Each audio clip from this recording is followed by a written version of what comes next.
side eye. Criminal offensive side eye.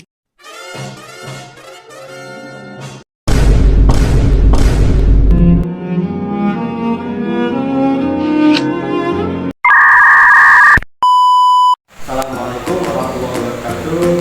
Halo semuanya, perkenalkan nama saya Muhammad Asri Sinabi dari Universitas Islam Negeri Sultan Haji Muhammad Idris Samadina, Fakultas Tarbiyah dan Ilmu Pengetahuan, Prodi Manajemen Pendidikan Islam. Dalam video ini saya akan membahas topik yang sangat penting, yaitu perencanaan pendidikan yang ideal. Dengan perencanaan yang lebih baik, kita dapat memastikan bahwa proses pendidikan berjalan dengan lebih efektif, efisien, dan terarah. Untuk penjelasan selanjutnya akan saya bahas di video selanjutnya.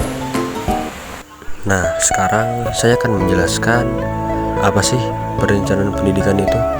Jadi, perencanaan pendidikan merupakan tahap pertama dari sebuah proses manajemen pendidikan yang digunakan sebagai pedoman dari mulai proses pelaksanaan, proses pengendalian, dan proses pengawasan pendidikan.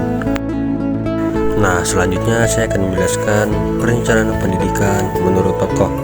Nah, menurut tokoh Combs di tahun 1982 bahwa perencanaan pendidikan adalah pengimplementasian dari hasil analisis tentang perkembangan pendidikan yang berorientasi pada tujuan pendidikan yang efektif dan efisien, diharapkan dapat memenuhi kebutuhan siswa, orang tua, dan masyarakat.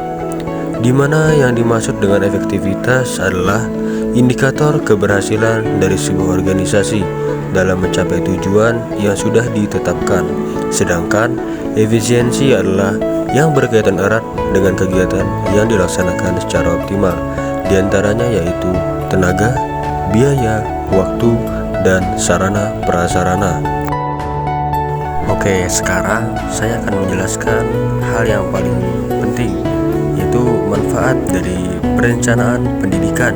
Yang pertama, petunjuk arah kegiatan. Penjelasannya, perencanaan pendidikan berfungsi sebagai panduan atau kompas dalam pelaksanaan kegiatan untuk mencapai tujuan tertentu. Dengan adanya perencanaan, setiap kegiatan pendidikan lebih terarah dan fokus pada tujuan yang ingin dicapai, sehingga lebih efektif dalam pencapaian target pendidikan. Yang kedua, pola dasar pengaturan tugas dan wewenang.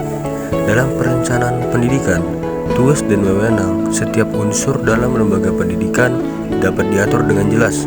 Hal ini penting untuk memastikan bahwa setiap orang yang terlibat memiliki peran dan tanggung jawab yang sesuai, sehingga tidak terjadi tumpang tindih dalam pelaksanaan tugas. Ketiga, pedoman kerja bagi unsur guru dan murid. Perencanaan pendidikan juga berfungsi sebagai pedoman kerja bagi guru dan murid, sehingga masing-masing memahami apa yang harus dilakukan dalam proses belajar mengajar. Hal ini membantu menciptakan lingkungan pendidikan yang tertib dan terarah. Keempat, alat ukur efektivitas kerja. Dengan perencanaan yang baik, lembaga pendidikan dapat mengevaluasi sejauh mana efektivitas kegiatan yang dilaksanakan. Ini memungkinkan lembaga untuk mengetahui apakah suatu pekerjaan berjalan sesuai rencana atau terdapat penundaan, sehingga bisa segera dilakukan penyesuaian. Segera melakukan penyesuaian jika diperlukan. Yang kelima, dasar penyusunan data untuk keseimbangan kerja. Perencanaan yang matang juga menghasilkan data-data yang dapat digunakan untuk menyusun keseimbangan kerja dalam lembaga pendidikan. Data ini penting untuk menjaga agar setiap bagian dalam lembaga bekerja secara seimbang sesuai kapasitas dan kebutuhan masing-masing. Terakhir, menghemat waktu, tenaga, alat, dan biaya. Manfaat terakhir ini adalah membantu penghematan sumber daya, baik waktu, tenaga, alat, maupun biaya. Dengan adanya perencanaan yang tepat, lembaga pendidikan dapat menghindari pemborosan dan meningkatkan efisiensi, sehingga sumber daya yang ada dapat dimanfaatkan secara optimal. Nah, jadi kesimpulan dari penjelasan dari materi yang saya jelaskan tadi adalah perencanaan pendidikan memiliki peran penting dalam menunjang efektivitas dan efisiensi kegiatan pendidikan.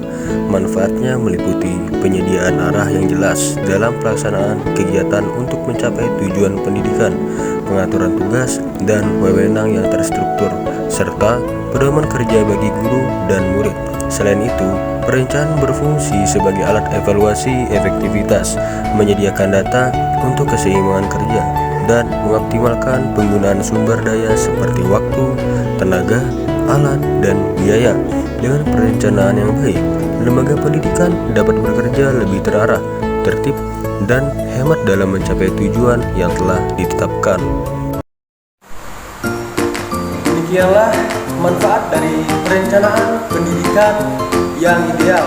Dengan perencanaan pendidikan yang tepat, kita dapat menciptakan lingkungan pendidikan yang lebih efektif dan berkualitas. Mari bersama-sama mendukung perencanaan yang baik untuk